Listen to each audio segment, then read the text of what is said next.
Assalamualaikum warahmatullahi wabarakatuh. Selamat pagi anak-anak ibu semua. Apa kabarnya hari ini? Semoga tetap semangat dan sehat selalu ya. Baiklah anak-anak, untuk hari ini kita melanjutkan pembelajaran 3 di subtema 1. Nah, kemarin tugasnya sudah dikerjakan dengan baik ya, sudah mengerti? Nah, sebelum kita belajar, kita berdoa terlebih dahulu ya. Kita langsung saja di halaman 20. Di sini ada percakapan antara Udin dan Ayah. Baterai jam dinding di ruang tamu sudah usang. Baterai jam dinding harus segera diganti. Ayah meminta Udin untuk menggantinya. Udin bersedia untuk menggantinya. Nah, percakapan ayah, hati-hati anak, jangan sampai terjatuh. Kalau terjatuh bisa terluka, jam dindingnya pun bisa pecah. Nah, Udin menjawab, "Iya ayah, saya akan berhati-hati. Pegang mejanya yang kuat ya ayah."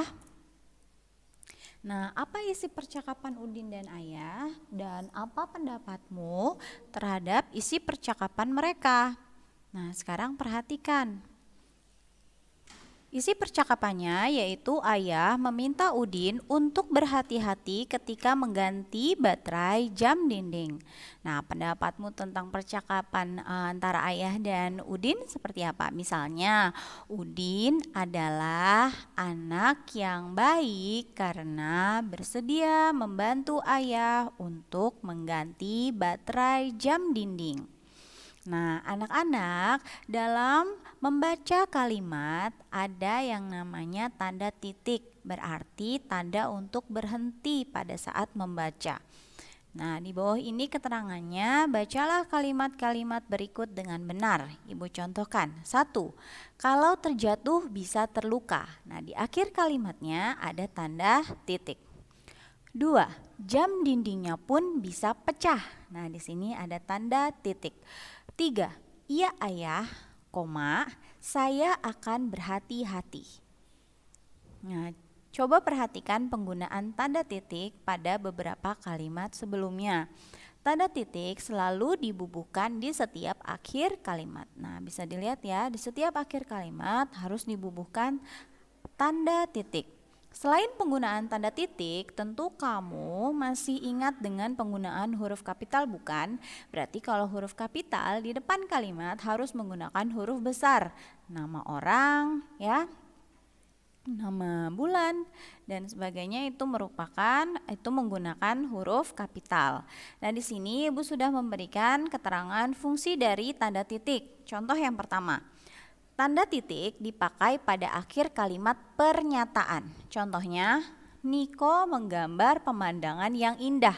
Nah, di belakang kata indah itu ada tanda titik. Harus ya, di akhir kalimat harus ada tanda titik. 2.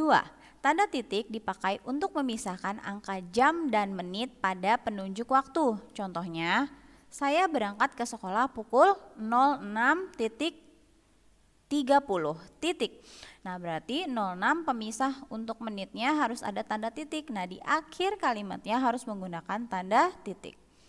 3. Tanda titik dipakai untuk memisahkan bilangan ribuan atau kelipatannya yang menunjukkan jumlah.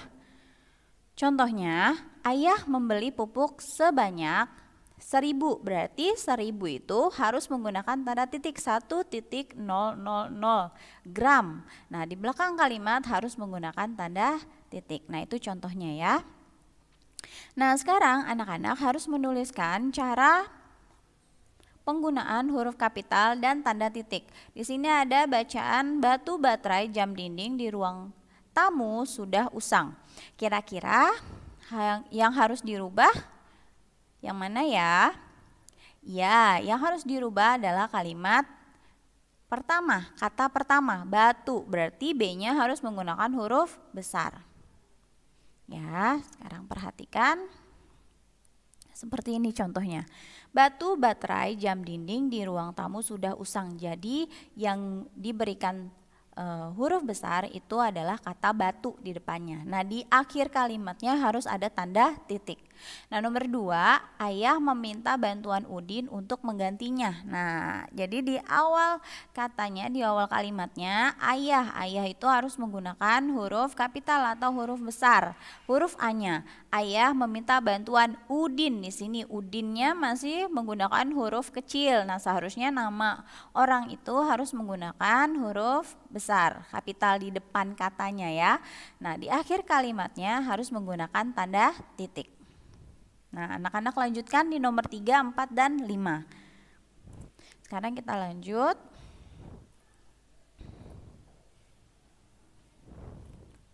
Nah, untuk ini materi SBDP kita lewatkan ya.